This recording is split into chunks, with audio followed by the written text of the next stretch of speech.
Hi, నేను మిశ్రాని. ఇప్పుడు మీకు చాలా ఈజీగా సింపుల్గా నేను పెరుగన్నం చూపిస్తున్నాను అనమాట. ఇది చాలా చాలా టేస్ట్ ఉంటుంది.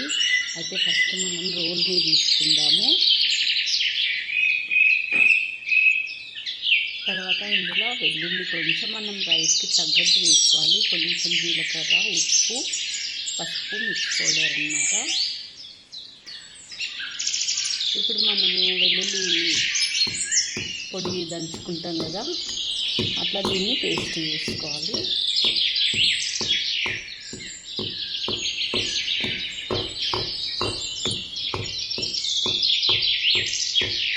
ఇది మెత్తగా పేస్ట్ చేసుకుందాం. ఓకే, ఇక్కడ పేస్ట్ అయితే రెడీ అయిపోయింది మనకి. ఇంకా మనకు రైస్కి తగ్గట్టు మనము ఇవన్నీ వేసుకోవాలన్నమాట. ఎంత రైస్ ఉంటే అంత. ఇక్కడైతే నేను తీయ పెరుగు తీసుకున్నా. కొంచెం దీన్ని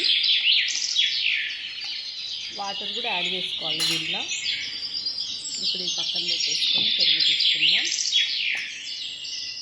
ఓకే, నెక్స్ట్ వచ్చేసి ఇందులో మనము పచ్చి ఉల్లిగడ్డ, కొత్తిమీర వేసుకోవాలి. ఈ ఎండాకాలం తప్పకుండా ట్రై చేయండి మీరు కూడా.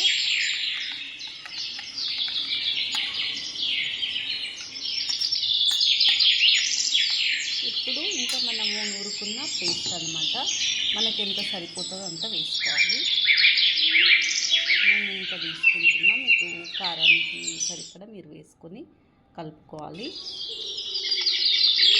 కొంచెం ఇందులో వాటర్ యాడ్ చేసుకుందాం.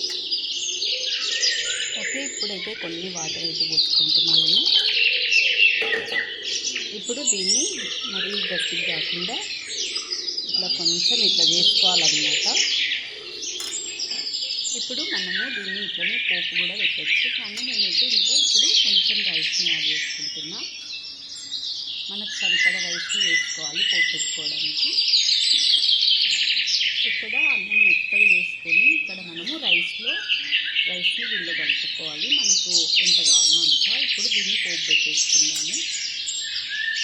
ఇక్కడ ఆయిల్ వేసుకున్న ఆవాలు, మినపప్పు, ఎండుమిర్చి, కరివేపాకు, కొంచెం పసుపు ఆల్రెడీ అందులో వేసుకున్నాము, లైట్గా పసుపు. ఓకే, ఇప్పుడైతే మనము రైస్లో పోపుని వేసుకుందాము. మీకు ఒకవేళ రైస్ దానిలో ఇష్టం లేదు అనుకుంటే ఇది డైరెక్ట్గా పోపు వేసుకోవచ్చు, తర్వాత రైస్లో వేసుకొని తినచ్చు. కానీ ఇట్లా కూడా ట్రై చేయండి, బాగుంటుంది, చాలా చాలా టేస్ట్ ఉంటుంది.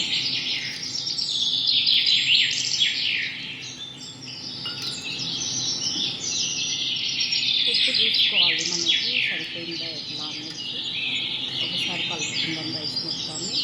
ఈ పోపు ఇట్లా మాడితేనే బాగుంటుంది టేస్ట్. మనకు కొన్ని దాంట్లో పోపు మాడితేనే టేస్ట్ చాలా బాగుంటుంది అన్నమాట.